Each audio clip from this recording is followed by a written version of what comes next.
that is cost behavior.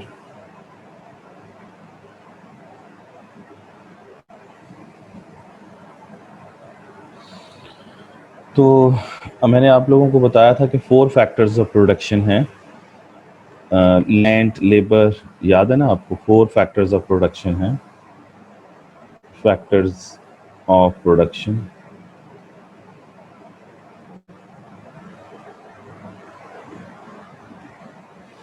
Number 1 land, number 2 labour, number 3 capital, और number 4 जो है वो है एंटरप्राइज। तो अब आपको ये भी बताया था कि ये चारों फैक्टर्स ऑफ प्रोडक्शन जो हैं ये फ्री काम नहीं करते हैं, ये अपना मुआवजा लेते हैं। तो जो मुआवजा लेते हैं उसको हम फैक्टर प्राइसिंग कहते हैं। तो लैंड को जो मिलता है उसे क्या कहते हैं? उसको रेंट कहते हैं। लेबर को जो प्राइस मिलती है उसको हम वेज कहते हैं। और जो कैपिटल को प्राइस मिलती है उसको इंटरेस्ट कहते हैं। और जो एंटरप्राइज को मिलता है उसको हम प्रॉफिट कहते हैं। तो these are the prices of 4 factors of production. तो एज ए फर्म अगर हम लोग देखें तो ये चारों फैक्टर्स के बगैर आउटपुट प्रोड्यूस नहीं हो सकती। ये अगर चारों फैक्टर्स रिक्वायर्ड हैं आउटपुट को प्रोड्यूस करने के लिए, इकोनॉमिस्ट कहते हैं कि 4 फैक्टर्स रिक्वायर्ड हैं आउटपुट प्रोड्यूस करने के लिए। तो ये 4 चाहिए सिर्फ आउटपुट को प्रोड्यूस करने के लिए।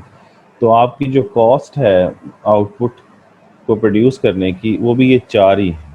तो इसका मतलब अगर हम इन चारों को ऐड कर लें, इनको ऐड कर लें हम, तो ये जो जवाब आएगा ये कॉस्ट, समझ आ गई? कॉस्ट है। तो कॉस्ट की इक्वेशन क्या होगी? Rent plus wage plus interest plus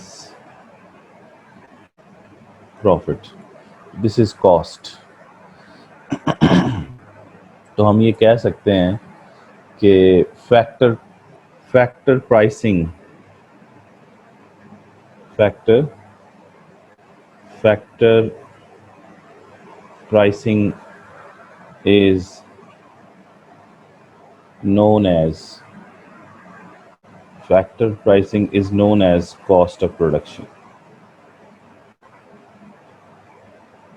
तो ये फैक्टर प्राइसिंग को ही कॉस्ट ऑफ प्रोडक्शन कहते हैं।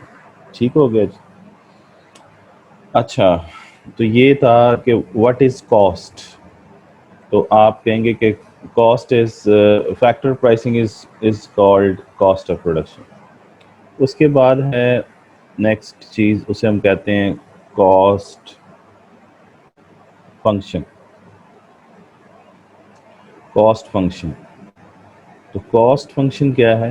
This is cost is a function of output. Cost is a function of output. इसे पढ़ते हैं, cost is a function of output. और अगर आउटपुट ज़्यादा होगी तो फिर कॉस्ट भी ज़्यादा होगी, और अगर आउटपुट कम होगी तो कॉस्ट भी कम होगी। ये कॉस्ट फंक्शन पॉजिटिव फंक्शन है। तो कॉस्ट फंक्शन भी समझ आ गया होगा, कोई मुश्किल चीज़ नहीं है। ठीक हो गया जी? तो दिस इज़ कॉस्ट फंक्शन। अब इससे आगे ये है कि cost with respect to time period. तो आप कॉस्ट को हम दो टाइम पीरियड में पढ़ते हैं।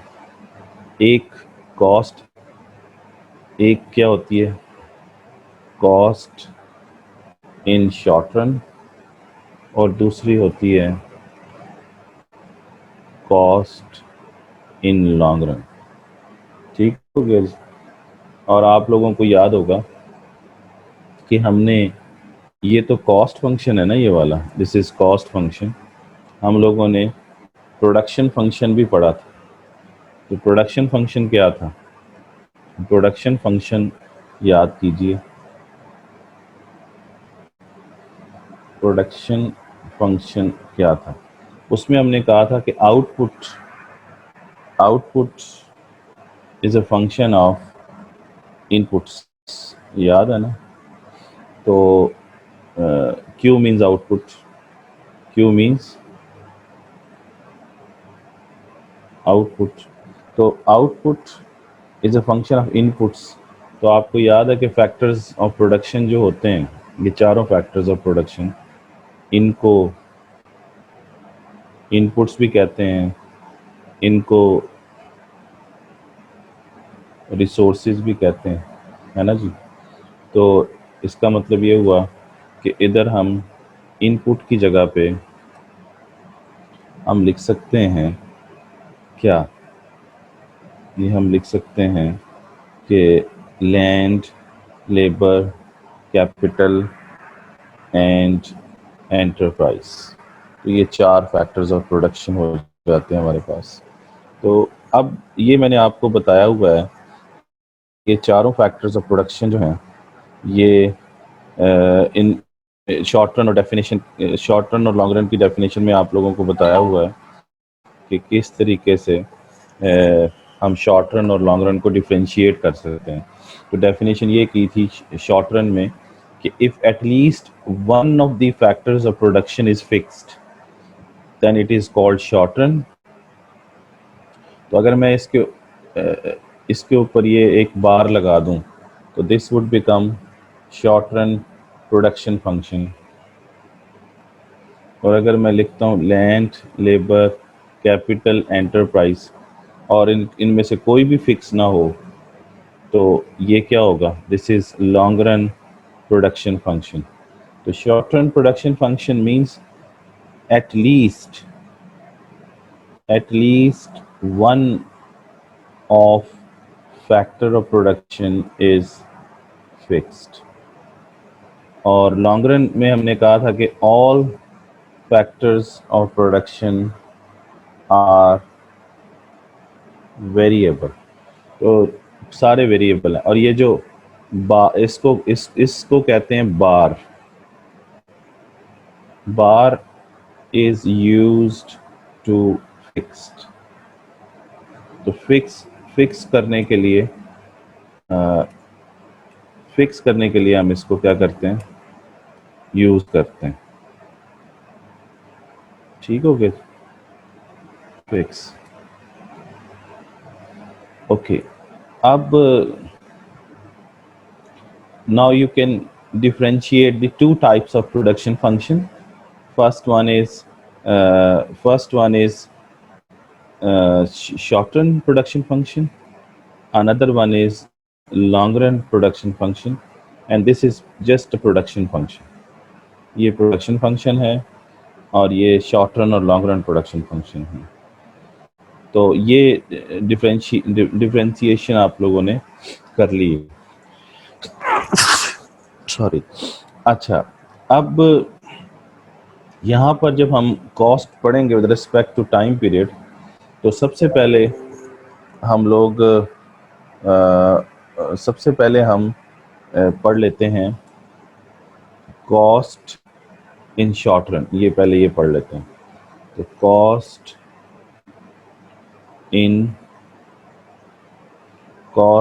इन शॉर्ट रन। तो आउट प्रोडक्शन फंक्शन लिखेंगे तो आप कहेंगे कि output is a function of land, labour, capital and enterprise, ये प्रोडक्शन फंक्शन है, प्रोडक्शन फंक्शन है। पढ़ हम कॉस्ट रहे हैं लेकिन बात हम प्रोडक्शन फंक्शन की कर रहे हैं। एक्चुअली कॉस्ट फंक्शन ये है, cost is a function of output, ये अभी हमने डिस्कस नहीं किया। हम कर रहे हैं, इधर देखें, इधर क्यू जो है वो इंडिपेंडेंट वेरिएबल है, इधर क्यू जो है वो डिपेंडेंट वेरिएबल है, यानी output, the cost is a function of output and output is a function of input. ये समझ रहे हैं ना, ये दोनों बातें देखें। Cost is a function of output but output is a function of input. ये प्रोडक्शन फंक्शन है, ये कॉस्ट फंक्शन, ठीक है ना। अच्छा, अब ये प्रोडक्शन फंक्शन है, जब भी इनपुट और आउटपुट आएंगे तो वो प्रोडक्शन फंक्शन बन जाएगा आपके सामने। अब इनमें से अगर हम किसी एक पर ये बार का निशान लगा दें, सॉरी फॉर इनकन्वीनियंस। अच्छा जी, तो ये हमारे पास डिस्कशन में कर रहा था आप लोगों से कि ये प्रोडक्शन फंक्शन है और इसमें total 4 he factors of production होते हैं। तो इसमें से कुछ फैक्टर्स फिक्स हैं, कुछ वेरिएबल हैं। अगर एक भी फिक्स आ जाता है तो वो शॉर्ट रन होता है। जैसे अभी हमने डेफिनेशन में कहा था कि at least one of the factor of production is fixed, तो वो शॉर्ट रन हो जाता है। जहाँ सारे वेरिएबल फैक्टर ऑफ प्रोडक्शन होंगे वो लॉन्ग रन होगा, जहाँ सारे वेरिएबल होंगे। ये अब हम कॉस्ट पढ़ रहे हैं इन द शॉर्ट रन। तो इसमें ये है कि जो फिक्स फैक्टर ऑफ प्रोडक्शन की कॉस्ट है वो फिक्स कॉस्ट है, और जो वेरिएबल फैक्टर ऑफ प्रोडक्शन की कॉस्ट है वो वेरिएबल कॉस्ट है। और दोनों को अगर हम ऐड कर लें तो we have third one, that is called total cost, that is called sorry that is called total cost. Number 3 is called total cost. So total cost is TC. So adding these two we get this one. So what would be the equation of total cost? So total cost is equal to total fixed cost plus total variable cost. तो ये total cost की equation, ठीक हो गया जी। अच्छा, अब ज़रा notice कीजिए कि ये हमारे पास 3 चीज़ें आ गई। First one is total fix cost, total variable cost and total cost. अगर हम यहाँ पे नोटिस करें तो ये तीनों जो हैं, ये तीनों क्या हैं? टोटल हैं, टोटल हैं, टोटल हैं। तो ये तीनों कॉन्सेप्ट क्या हैं? टोटल हैं। अब अगर हम ये चौथा, पांचवा और छठा कॉन्सेप्ट बनाएं तो टोटल की जगह अगर हम लोग एवरेज लिख दें तो ये क्या हो जाएगा? एवरेज, और आगे वैसे ही आ जाएगा average fix cost, that is AFC। Then we have average variable cost, that is AVC, and then we have average cost, that is AC। तो ये चीज़ नोटिस करें कि इधर हमने टोटल की जगह पर क्या लिख दिया है? एवरेज लिख दिया है। तो ये 3 कॉन्सेप्ट और बन गए शॉर्ट रन के अंदर। तो ये आपके सामने आ गया एवरेज, ठीक है जी। और अगर हम यहाँ पर क्या करें, सातवां, आठवां और नौवां कॉन्सेप्ट जो है वो टोटल की जगह पहले एवरेज लिखा, आप टोटल की जगह पर क्या लिखेंगे? मार्जिनल। तो ये बन जाएगा marginal fixed cost that is MFC। अब दूसरा क्या बनेगा, टोटल की जगह पे हमने क्या लिखना है, marginal. Marginal variable cost, that is MVC, and then marginal cost, that is MC। समझ गए? तो अब ये चीज़ नोटिस कीजिए कि यहाँ पर अब हमने क्या किया है, मार्जिनल का वर्ड यूज़ किया है, मार्जिनल। मार्जिनल ये, तो इसका मतलब ये हुआ कि शॉर्ट रन के अंदर हमारे पास 9 कॉन्सेप्ट हैं, 9 concepts of the cost in short run. ये short run cost in the short run, तो 9 कॉन्सेप्ट हैं, तो ये 9 हमने पढ़ने हैं। ठीक हो गया? अब इनको हम पढ़ते हैं डिटेल के साथ। तो इसमें अगर आप नोटिस करें, अभी जो हमने इक्वेशन बनाई है यहाँ पे, वो क्या बनाई है, वो ये बनाई है कि total cost is equal to total fix cost plus total variable cost. तो ये इसका इक्वेशन है। अब इसी में से अगर आप चाहें, अभी मैं इनको डिटेल में पढ़ाता हूँ, लेकिन अगर इसी इक्वेशन में से चाहें तो TFC भी फाइंड कर सकते हैं। तो TFC क्या होगा, TC है ना, TC माइनस क्या होगा, TVC। समझ गए ना, TC माइनस TVC। और अगर इसी इक्वेशन में से चाहें तो TVC भी फाइंड कर सकते हैं। TVC फाइंड करें इसमें से तो क्या आएगा, TC माइनस TFC। समझ गए ना? तो इसका मतलब ये हुआ कि ये हम फाइंड कर सकते हैं, ये आपके सामने। इसी तरीके से अगर मैं यहाँ पर T की जगह पर, अगर यहाँ पर हमने T की जगह पे एवरेज किया था ना, ये आपके सामने, ये एवरेज है, एवरेज तीनों एवरेजेस हैं।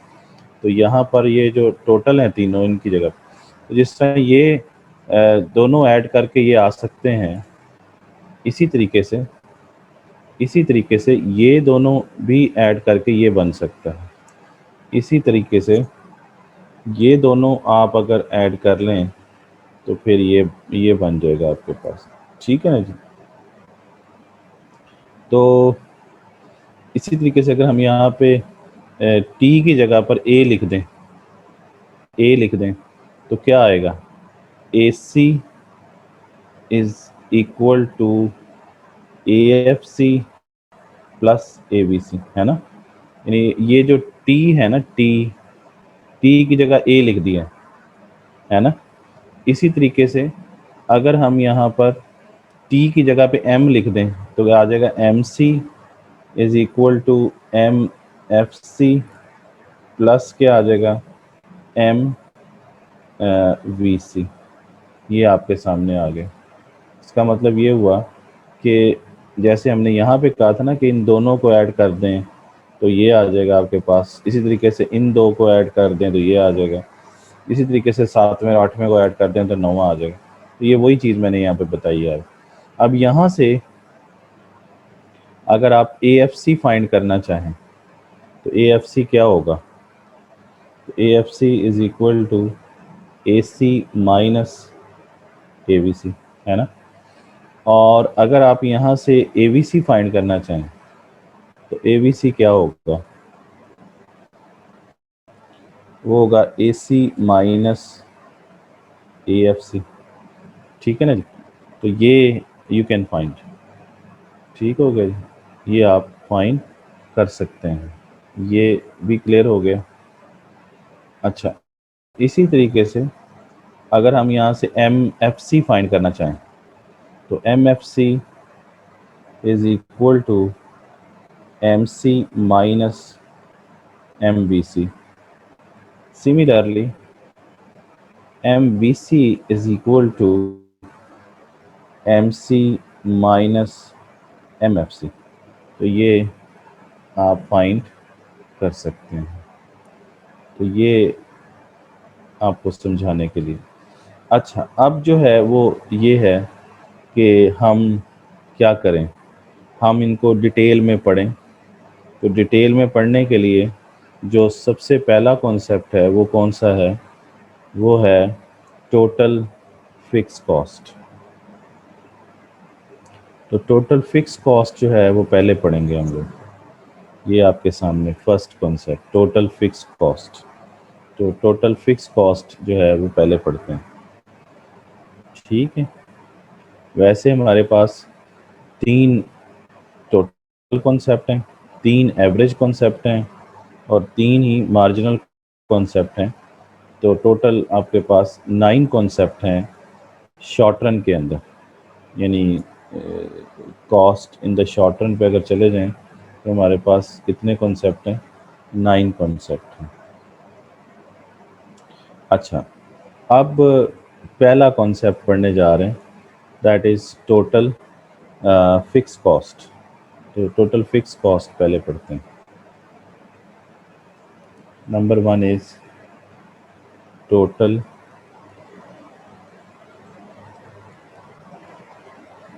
Fixed cost, this is TFC।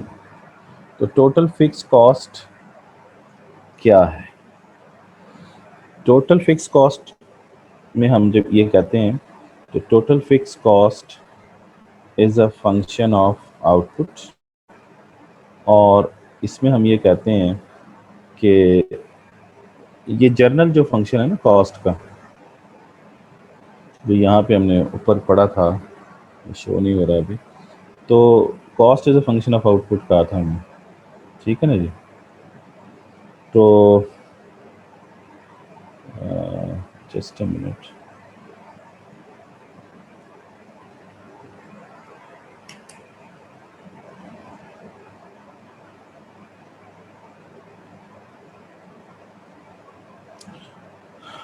तो बात ये है कि total fix cost is a function of output, meaning that कि आउटपुट अगर ज़ीरो हो तो भी टोटल फिक्स कॉस्ट जो है वो सेम है, आउटपुट बढ़ जाए तब भी टोटल फिक्स कॉस्ट सेम है, आउटपुट कम हो जाए तो तब भी टोटल फिक्स कॉस्ट क्या है, सेम है।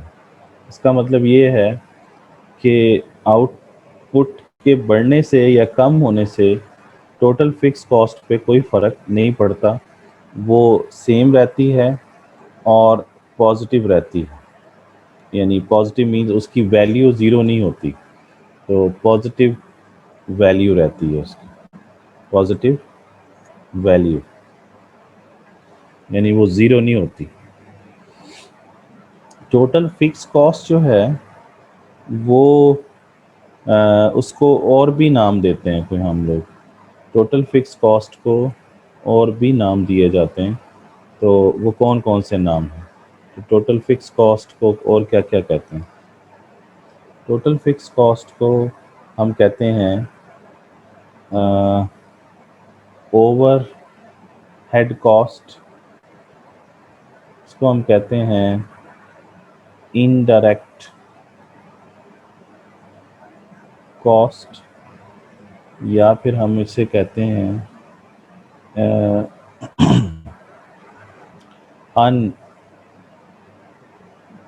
अनअवॉइडेबल अनअवॉइडेबल कॉस्ट, या फिर हम इसे कहते हैं सप्लीमेंट्री कॉस्ट। तो ये इसके अदर नेम्स हैं, अदर नेम्स, ये सारी किसको कहते हैं? ये सारे टोटल फिक्स कॉस्ट को कहते हैं, ठीक है। टोटल फिक्स कॉस्ट एक्चुअली ये होती है कि जिसमें आउटपुट के बढ़ने से या कम होने से या इवन ज़ीरो भी होने से उस पर कोई फ़र्क नहीं पड़ता।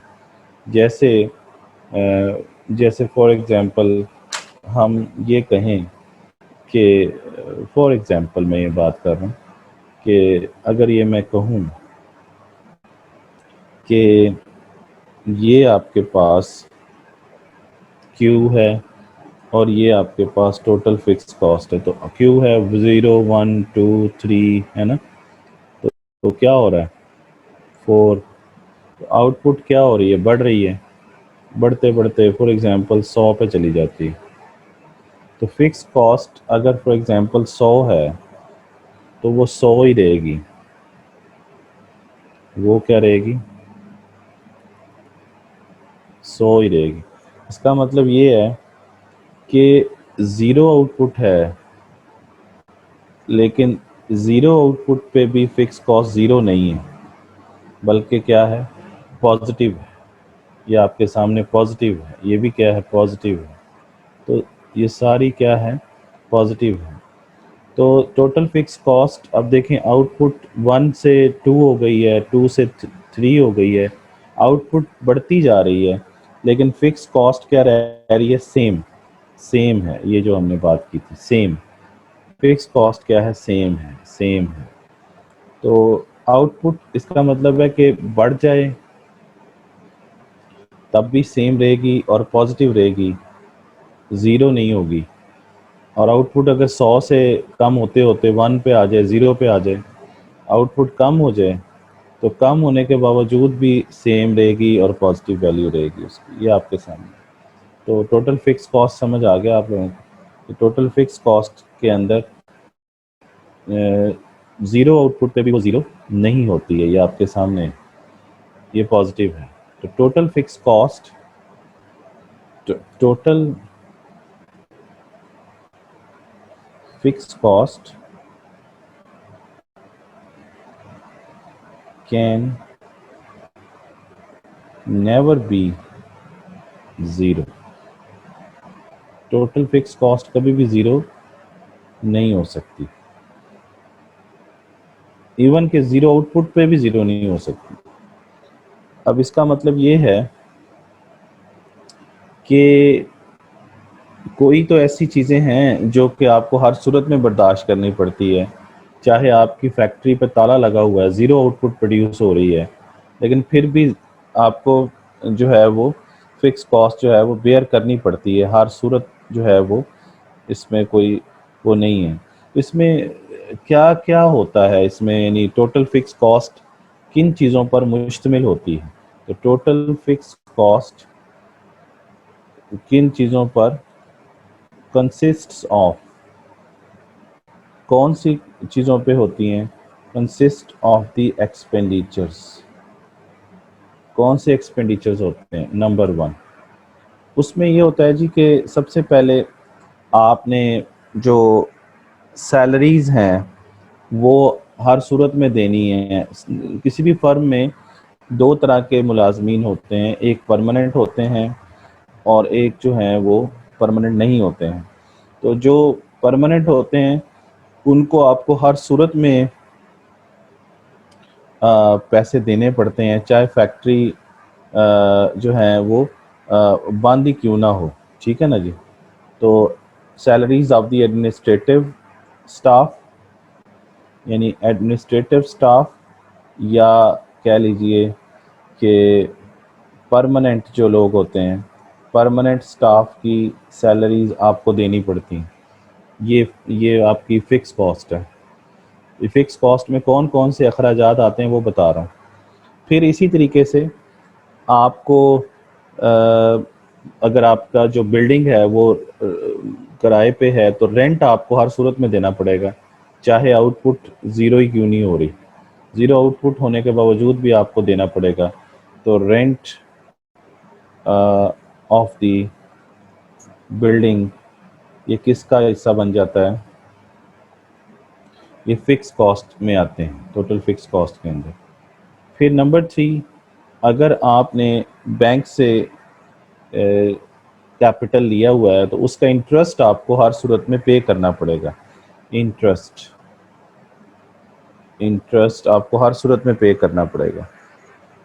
इसी तरीके से नंबर 4, आप लोगों को डेप्रीसिएशन जो है वो हर सूरत में पे करनी पड़ेगी। अब आप लोग अकाउंटिंग पढ़ते हैं, तो ये हमारा फील्ड नहीं है इकोनॉमिक्स वालों का, तो डेप्रीसिएशन जो है वो आप बेहतर समझते हैं, डेप्रीसिएशन को कैलकुलेट करना। तो डेप्रीसिएशन ऑफ द मशीनरी जो है, उसकी जो डेप्रीसिएशन है वो हर सूरत में आपको पे करनी पड़ेगी। तो ये 4 किस्म के एक्सपेंडिचर्स मैंने आप लोगों को गिनवा दिए हैं, जो आपको क्या करने हैं, हर सूरत में पे करने हैं। ठीक है ना जी। तो एक और भी एक्सपेंडिचर है, that is called normal profit. तो नॉर्मल प्रॉफिट भी हर सूरत में पे करना पड़ेगा। तो normal profit is a part of total fix cost. इस पे मज़ीद बात करेंगे अगले अगले लेक्चर में कि नॉर्मल प्रॉफिट कैसे फिक्स कॉस्ट का हिस्सा होता है, लेकिन अभी हम इसको डिस्कस नहीं करते। तो बहरहाल ये मैंने 5 एक्सपेंडिचर्स आपको गिनवाए हैं, ये सारे आपको हर सूरत में पे करने पड़ेंगे। और फ़र्ज़ कर लीजिए कि इन पाँचों एक्सपेंडिचर्स को अगर हम सम अप कर लें तो कितना बनता है, 100 रुपये बनता है। और वो 100 रुपये हमने यहाँ पर लिख दिया है, सारा ये 100 रुपये लिख दिया है यहाँ पर, समझ गए ना। तो अब ये आपको पे करना पड़ेगा, इवन कि आपके फर्म के अंदर आउटपुट ज़ीरो ही क्यों ना हो, तो ये हर सूरत में आपको बेयर करनी पड़ेंगी चीज़ें। क्लियर होगी बात कि टोटल फिक्स कॉस्ट के अंदर क्या क्या चीज़ें आती हैं। इसी तरीके से अगर हम इसका टोटल फिक्स कॉस्ट का कर्व बनाएं, तो यहाँ पर आउटपुट है, यहाँ पर हमने फिक्स कॉस्ट लिखना है, टोटल फिक्स कॉस्ट। ठीक है ना जी, ये ज़ीरो है।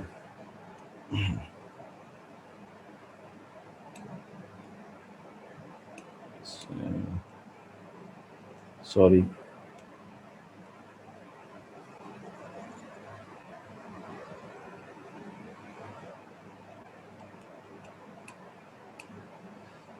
यहाँ पर टोटल फिक्स कॉस्ट। अच्छा, तो इसका जब आप कर्व बनाएंगे तो ये बिल्कुल ऐसे बनेगा, दैट इज़ TFC, और ये 100 है फॉर एग्जांपल। तो देखें ज़ीरो आउटपुट पर भी क्या आ रही है, ज़ीरो आउटपुट पर भी आपको क्या मिल रहा है, जो कॉस्ट आ रही है वो कितनी आ रही है, ज़ीरो आउटपुट पर भी 100 आ रही है। और फॉर एग्जांपल ये 1 है, तो 1 पर भी कितनी आ रही है, 100 आ रही है। ये 2 है, तो 2 पर भी कितनी आ रही है, 100। ये फ़र्ज़ करें 3 है, तो 3 पर भी कितनी आ रही है, 100 आ रही है। तो हर पॉइंट पर, ए पॉइंट पर, बी पॉइंट पर, सी, और आगे भी चलते जाएं, तो ये सारे पॉइंट्स हैं। फॉर एग्जांपल ये ए पॉइंट है, ये बी पॉइंट है, इसको ए पॉइंट कहना पड़ेगा, ए पॉइंट है, ये बी पॉइंट है, ये सी पॉइंट है, ये डी पॉइंट है। तो आपके सामने ABCD मैंने 4 पॉइंट इसमें शो कर दिए हैं। तो ये टोटल फिक्स कॉस्ट जो कर्व है वो आपके सामने, तो वो क्या कर रहा है, वहाँ पे हॉरिजेंटल लाइन बना रहा है आपके सामने, दिस इज़ हॉरिजेंटल। अच्छा, तो this is total fix cost curve. तो पहली बात समझ आ गई आपको। पहली बात ये थी कि टोटल फिक्स कॉस्ट हमें समझ आ जाए, तो ये मैंने आपको ये पहला कॉन्सेप्ट जो है ये समझा दिया, टोटल फिक्स कॉस्ट। अच्छा,